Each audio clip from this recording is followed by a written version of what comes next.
Hello दोस्तों, कैसे हैं आप लोग। तो फिर से हम लोग आ चुके हैं कवर अप करने के लिए बीईजीसी 132 ब्लॉक 4 यूनिट 2 उसका पार्ट 2 हम लोग कवर अप करेंगे। ठीक है, जो her dream bye Indira Sant, इससे पहले हम लोगों ने कवर अप किया था। ठीक है, इससे पहले हम लोगों ने क्या कवर अप किया था, हम लोगों ने कवर अप किया था यहाँ के जो पार्ट है don't wash bye Lakshmi Kannan. आज हम लोग कवर अप करने वाले पार्ट 2 में her dream bye Indira Sant. अब वो पोएम अलग था, वो पोएम क्या ह्यूमन रेजिस्टेंस एडुकेशन को लेके था। वुमन पुराने जमाने में एडुकेशन को वुमेन को नहीं दिया जाता था, सपोर्ट नहीं किया जाता था, तो उस समय के बारे में उस चीज को है। दूसरा पॉइंट हम लोग देखेंगे क्या है कि her dream bye Indira Sant देखेंगे। Indira Sant was a major Marathi poet known for her minimalistic and emotionally powerful poetry। तो वो जो पोएट्री लिखती है बहुत छोटा सा और बहुत इमोशनली और पावरफुल पोएट्री है। Much of her work reflects on silences, frustration and inner lives of women, especially within the framework of traditional Indian society। तो वो जो फ्रस्ट्रेशन है, जो साइलेंस है और इनर जो डेप्थ है, inner lives of women specially with in the framework of traditional Indian society. Basically जो ट्रेडिशनल इंडियन सोसाइटी में वुमेन का उस समय पे जो था, क्या इंपॉर्टेंस रहा था, इनर लाइफ क्या फ्रस्ट्रेशन थी, उस चीज को दर्शाया गया है। Her dream is deeply moving poem about A widowed woman. ज्यादातर ये जो पोएम है विडो वुमन के ऊपर में बताया गया है, फिर बनाया गया है। Who despite living quite life, जो क्वाइट लाइफ तो व्यतीत करती हैं, पर उसके साथ में उनका जो ड्रीम है of ordinary joys companionship that were denied to her by fate. जो किस्मत ने उसके साथ में जो खेल खेला है, जो उनको एक ऑर्डिनरी जो जॉय चाहिए, उनको सिंपल सा कुछ नहीं चाहिए, उनको जो सिंपल एक लाइफ में एंजॉयमेंट, कंपेनियनशिप, एक मतलब एक हस्बैंड का, एक विडो को, ठीक है, लवर का, वो चीज इनको मिसिंग है। तो उस चीज के बारे में बताया गया है। The poem begins with a phrase. Poem begins कैसे करता है, देखो कैसे स्टार्ट होता है। She had a dream like a dozen other women. तो उनका एक ड्रीम है जो हजारों लोगों का या फिर काफी डजन लोगों वुमेन का बनता है। Immediately making the protagonist both unique and universal. तो साथ ही साथ में प्रोटैगनिस्ट को यूनिक बनाता है, यूनिवर्सल बनाता है ये जो line. Her dream was not grand, she simply wanted to cook. उनका कोई ड्रीम तो ग्रैंड नहीं था कि मुझे करोड़पति बनना है, कि फलाना है, ये वो है, ऐसा नहीं है, हीरोइन बनना है, वैसा ऐसा नहीं है। उनका सिंपली सा चीज था कि मैं खाना बनाना चाहती हूँ, क्लीन करना चाहती हूँ, खाना खाना चाहती हूँ, थिएटर में जाना चाहती हूँ अपने हस्बैंड के साथ। जो वो अपने विडो होने के बाद में जो मिस कर रही है अपने हस्बैंड को, और जो जो चीजें वो मिस कर रही है उस चीज को उन्होंने बताया है। These are the small joys of marital companionship. जो शादी के बाद में कंपेनियनशिप होता है मैरिटल, वो मिस कर रही है। लग्जरी नहीं, उनको लग्जरी नहीं चाहिए, but deeply meaningful in A life that has always been about routine and quite service. तो ये जो रूटीन है एक लाइफ का, हर किसी के जीवन में आता है ये चीज, तो उस चीज को मिस करती हैं वो। However she wakes up before the dream is complete. तो वो उठ जाती है जब ड्रीम कंप्लीट होने से पहले। रियलिटी इंट्रूड्स, रियलिटी आती है और रियलिटी इज हार्श, रियलिटी बहुत हार्श है। ठीक है, her husband died before they could build that life together. तो वो जो सपना देखती हैं उससे पहले ही उनकी हस्बैंड की डेथ हो जाती है। मतलब वो सपना ही रह जाता है, अभी सपना ही है, मतलब वो सपना ही देख रही है कि ऐसा ऐसा होना चाहिए, पर ऐसा होता नहीं है, एक हार्श रियलिटी है। ठीक है, she becomes a widow and with widowhood come silence. तो वो एक विडो बन जाती है। विडोहुड के साथ में क्या आता है, silence, ritual and the disappearance of selfhood. तो सेल्फहुड जो अपनापन होता है वो खो जाता है कहीं पे। She never fail asleep again. उसके बाद में वो कभी मतलब सो नहीं पाती हैं। The poem concludes not just indicating insomnia but loss of the ability of dream to hope to live fully। तो मतलब ये जो पोएम है मतलब इंडिकेट नहीं करता इंसोम्निया, मतलब जानते हैं आप नींद नहीं आने की बीमारी। तो एक नींद नहीं आने की बीमारी नहीं है, पर उनको नींद क्यों नहीं आ रही, क्योंकि उनको जो ड्रीम है वो लॉस है। मतलब एक loss of ability, loss the ability to dream, मतलब उन खो चुकी है वो, मतलब इतने दुख में है, उनका जो होप है, उनका जो सब कुछ है वो चले गया है, तो इनकी वजह से उसकी नींद नहीं आ रही है। This lines delivers the emotional weight of the poem. तो एक इमोशनल वेट है पोएम के ऊपर में, जो इमोशनल एक बॉन्डिंग, मतलब इमोशनल एक जो टॉर्चर किया गया है, मतलब उसके ऊपर में इमोशनल किस्मत ने उसके साथ में गेम खेला है, तो वो बहुत ही खतरनाक है। The woman is alive but her inner world is frozen. वो वैसे तो जिंदा है, पर उनकी जो अंतरात्मा है वो एकदम पूरा ठप पड़ गया है। ठीक है, मतलब एकदम क्या बोलते हैं, आइस हो गया, मतलब एकदम सख्त हो गया है। मेजर थीम्स क्या क्या है, लॉस एंड मोर्निंग। मतलब ये जो पोएम का थीम क्या है, लॉस है, ठीक, और दुख है, द यातनाएं हैं। The poem expresses the psychological impact of widowhood. ठीक है। पोएम क्या इंपैक्ट डालता है इसमें, साइकोलॉजिकल इंपैक्ट ऑफ विडोहुड, मतलब साइकोलॉजी में एक विडो का साइकोलॉजिकल इंपैक्ट क्या होता है वो डाला गया है। The women's emotional life is ignored by society, जो वुमेन का इमोशनल लाइफ है आफ्टर विडोहुड वो इग्नोर किया जाता है, अरे हो गया खत्म कहानी, इसको हटाओ यार, मतलब विडो है उनको कुछ नहीं दिया जाएगा, मतलब ये है वो है। दूसरा, मैरिज भी उस समय पे पॉसिबल नहीं था, सती प्रथा वगैरह वगैरह चलती थी पहले, पता ही है आपको। Marital identity, a women's dream are shown to be dependent on her marital status, एक वुमेन की जो ड्रीम है वो सिर्फ डिपेंडेंट करता है उनके मैरिटल स्टेटस पे, मतलब उनका ड्रीम कभी फुलफिल नहीं होगा मैरिटल स्टेटस के ऊपर। मैरिटल स्टेटस, मैरिड हो गए तो उसको दूसरा कोई चांस नहीं मिलने वाला है, तो उस समय पे था ऐसा। Social alienation, widows are seen as outsiders, the desires and joys denied, मतलब विडोज को क्या आउटसाइडर्स माना जाता है, मतलब अब उसके पास में अगर उनका विडो है तो उनके पास में और कुछ बचा नहीं है, बिना उनके हस्बैंड नहीं है तो उनके पास में कुछ बचा नहीं है, उनका जो जॉय है, डिजायर है, उसको डिनाई कर दिया जाता है। ठीक है, बहुत ही प्रॉब्लमेटिक चीज है। ठीक है, मतलब उस समय पे तो नहीं था, पुराने जमाने में खैर बात ऐसा है कि पुराने जमाने में तो पता ही है आपको, कोई टैबू चलता था उस समय पे भी कि जो विडो हो गया तो बस उसको दूसरा शादी करने का कोई चांसेस नहीं है, वो मतलब खत्म है वहीं पे। तो अभी तो धीरे धीरे चीजें बदल चुकी हैं।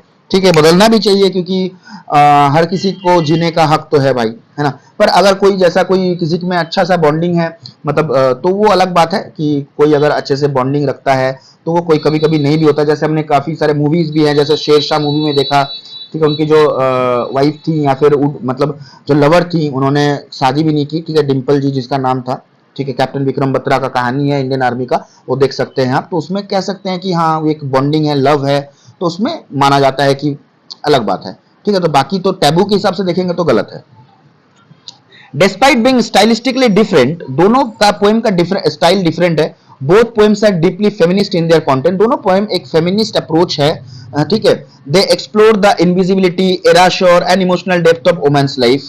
तो एक इनविजिबिलिटी है, एराश्योर है, मतलब एराश्योर मतलब क्या है कि मतलब एक उस समय पे जो प्रॉब्लमेटिक है उस चीज को मतलब दर्शाता है, जो पैट्रियार्कल इश्यूज है उसको दर्शाता है, और इमोशनल डेप्थ है वुमेन के लाइफ के ऊपर में बताया गया है, specially in the context of Indian social custom. तो ज्यादातर इंडिया का जो सोशल कस्टम्स था, सोसाइटी था, उस समय के ऊपर में डिपेंड किया गया है, तो उस समय के हिसाब से तो डेंजरस चीज है। While Lakshmi Kannan poem celebrates the historical act of defines, Lakshmi Kannan का जो पोएम है वो हिस्टोरिकल एक्ट ऑफ डिफाइंस, मतलब हिस्टोरिकल के जो हिस्ट्री के जो एक्ट्स हैं उसको डिफाई करता है, डिफेंड करता है, डिफेंड नहीं करता है, मतलब क्या है, मतलब प्रोटेस्ट करता है। Indira Sant's poem mourns a life that never had a chance to bloom, मतलब इंदिरा सन का जो पोएम है वो एक दुख भरी कहानी है, जो जिसमें उस जीवन को कभी भी मतलब और दोबारा खिलने का मौका नहीं मिला। Both poems emphasizes the importance of women's memory and history, दोनों पोएम वुमेन के हिस्ट्री और मेमोरी को दर्शाता है। प्रॉब्लमेटिक है the power of small everyday acts, learning to write, dreaming of companionship, the emotional consequences of patriarchy, tradition and silence. तो ये चीजें हर एक एवरीडे जो एक्ट होता है उसमें प्रॉब्लम्स क्या है, लर्निंग टू राइट, जो ड्रीम ऑफ कंपेनियनशिप, जो एक पोएम में क्या है, मतलब पढ़ना लिखना उसको मतलब नहीं करने दिया जाता है, वो एक अलग सा दुख है। और एक कंपेनियनशिप नहीं था, वो ड्रीम करती है कंपेनियनशिप के बारे में, ठीक है, तो वो भी एक दुख भरी कहानी है। उसके बाद में और भी इमोशनल कॉन्सिक्वेंसेस है जो पैट्रियार्की, ट्रेडिशन एंड साइलेंस को दर्शाता है, मतलब उस समय की जो सोसाइटी मतलब कैसे मतलब माना जाता है कि कैसे निष्ठुर या फिर कहा जाता है कि कैसे प्रॉब्लमेटिक सोसाइटी थी जो इस चीजों को मतलब ज्यादातर ये करती थी और प्रॉब्लम क्रिएट करती थी, मतलब ये चीज है। ठीक है, Lakshmi Kannan Don't Wash acts as a literary monument to Raj Sundari Devi's courage and intellect, reminding readers that women's resistance often begins in the most private corners of life. Indira San's Her Dream offers a deeply intimate look at the emotional cost of social conventions, particularly widowhood, and shows how a woman's dream can be crushed without a sound. तो दोनों poem में एक चीज बताया गया है कि पहला वाला पोएम में कि वुमेन्स का रेजिस्टेंस, वुमेन जो प्रोटेस्ट करते हैं, ठीक है, जो प्राइवेट कॉर्नर ऑफ लाइफ है उस चीज में वुमेन्स अपना जो भी बाहर की चीजें हैं, सोसाइटल जो चीजें हैं उसको प्रोटेस्ट करते हुए अपना जो कॉर्नर को, अपना प्राइवेट कॉर्नर को अपना लाइफ देते हुए और अपने उस जगह को इंपॉर्टेंट बनाती है। और दूसरा पोएम में बताया गया विडोहुड का जो प्रॉब्लम है, जो इमोशनल चीजें हैं विडोहुड के साथ जुड़ी हुई हैं, जो सोसाइटी उसको धिक्कारता है या फिर सोसाइटी उसको नहीं करने देता है, उस चीज को बताया गया है। ठीक है, both poems challenge dominant narratives that either glorify, sacrifice और erase women's voice altogether. तो दोनों क्या डोमिनेंट नैरेटिव्स है, मतलब डोमिनेट करता है मेल सोसाइटी, फीमेल सोसाइटी को डोमिनेट करता है, और मतलब या फिर मतलब ये भी कह सकते हैं कि एक सैक्रिफाइस है जो मतलब कहा जाता है कि जो वोमेन्स के वॉइस को ऑल टुगेदर, मतलब एक साथ दोनों वॉइसेस को, ठीक है, दोनों पोएम्स में जो वोमेन कहा गया है, दोनों पोएम में वोमेन के वॉइस को दबाया जाता है, या फिर ये कह सकते हैं, या फिर सैक्रिफाइस वोमेन जो करती हैं इन चीजों में, तो वो एक बड़ा इंपॉर्टेंट पार्ट है, ठीक है। Through strong imagery, metaphor, and emotional depth, these poets give voice to generations of women who lives, dreams, and struggles have been largely unrecorded. तो ये पोएम ऐसा है जो दूसरे वॉइस वोमेन्स को वॉइस देती है कि नहीं, आपको रुकना नहीं है, भले ही आप किचन के चार दीवारी में गिरे हो, वहां से भी आप सीख के निकल सकते हैं। और अगर आप मतलब कोई भी प्रॉब्लम हो, इनर सोल में कोई प्रॉब्लम हो, तो उसको भी ओवरकम किया जा सकता है। This encourages readers to listen to women's stories, और ये जो चीज है, ये चीज इनकरेज करता है रीडर्स को, ठीक है, कि वुमेन्स के स्टोरीज को सुनिए, रेस्पेक्ट करिए डोमेस्टिक एंड इमोशनल स्पेसेस को, ठीक है, as sites of meaning and resistance, and to understand that poetry can be both political and personal. तो दोनों चीज को ये भी बताया गया कि पोएट्री को पढ़िए, समझिए, और वुमेन्स के जो पोएट्रीज हैं इसको पॉलिटिकली नहीं, सिर्फ मतलब नॉर्मली पढ़ने के लिए भी नहीं, पर्सनल मतलब पर्सनल बॉन्डिंग्स के हिसाब से भी इसको लीजिए, और पर्सनली भी सोचिए इस चीज को कि कितना दुख यातनाएं सहना पड़ता है, ठीक है, और वुमेन्स को पुराने जमाने में कितना स्ट्रगल करना पड़ता। तो ये चीजें यहाँ पे दर्शाई गई हैं। तो होप है, आशा है कि आपको वीडियो पसंद आया, ठीक है, और आपका ये वीडियो आपके लिए इंपॉर्टेंट रोल प्ले करेगा, और एग्जाम में आप अच्छे से लिख सकते हैं, ठीक है। बिना लेट किए हुए हम लोग 2 क्वेश्चंस और देखेंगे इस चैप्टर से। 2 क्वेश्चंस आपने करना है, प्रैक्टिस करनी है। तो 2 क्वेश्चंस अगर आप अच्छे से प्रैक्टिस करते तो आशा है कि कोई भी क्वेश्चन आप यहाँ से आएगा तो आसानी से सिलेबस कर सकते हैं, क्योंकि मैंने इस क्वेश्चन को इसी तरह से प्रिपेयर किया है कि अगर आप ये दोनों क्वेश्चन का आंसर्स कर लेते हैं, देखिए दोनों क्वेश्चन 10-10 मार्क्स के हैं, 20-20 10 और 10-20 मार्क्स, ठीक है। तो अगर आप 10 इसका 10 इसका, तो अगर आप मतलब करते हैं कवर अप, तो आसानी से कोई भी आंसर से यहाँ से आपका इजीली सॉल्व आउट हो जाएगा। इसको 2 प्रैक्टिस करेंगे तो कोई भी क्वेश्चन बनता है तो यहाँ से आप लिख सकते हैं। How does Lakshmi Kannan's poem don't wash celebrate the spirit of resistance in Raj Sundari Devi's life? तो ये जो पोएम है लक्ष्मी कन्नन जी का, डोंट वॉश, ये कैसे स्पिरिट ऑफ रेजिस्टेंस मतलब क्या, प्रोटेस्ट। तो राज सुंदरी देवी के लाइफ में जो वो प्रोटेस्ट करती हैं, ठीक है, फीमेल डोमिनेटेड सोसाइटी को, वो कैसे वो बताना है। Role of domestic space and symbolism in the poem, तो जो डोमेस्टिक स्पेस का क्या रोल है, जो किचन है उसका रोल क्या है यहाँ पे, और वो कैसे सिंबलाइज करती है पोएम में, मतलब वो एक्चुअली है क्या, वो बताना है आपने।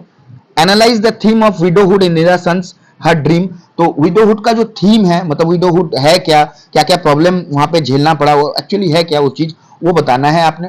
How does the poet depict the loss of identity and suppressed lodging in the life of window women, तो विडो वुमेन के लाइफ में कैसे सप्रेस किया गया था, उनकी लाइफ को कैसे दबाया गया था, और उसका जो आइडेंटिटी से कैसे मतलब लॉस हो गया था, मतलब उनको कोई पहचानता ही नहीं था।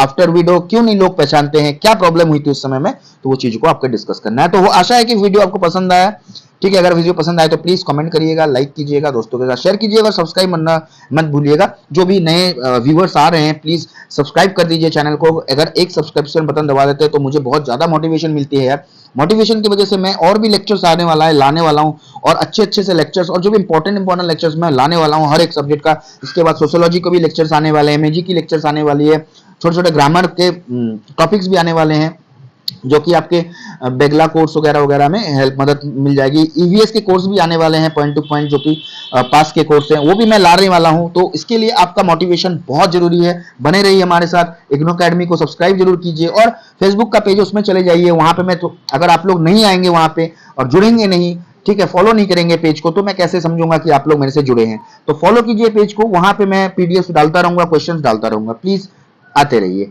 ठीक है। मिलते हैं अगले पार्ट के वीडियो में। जय हिंद, थैंक यू।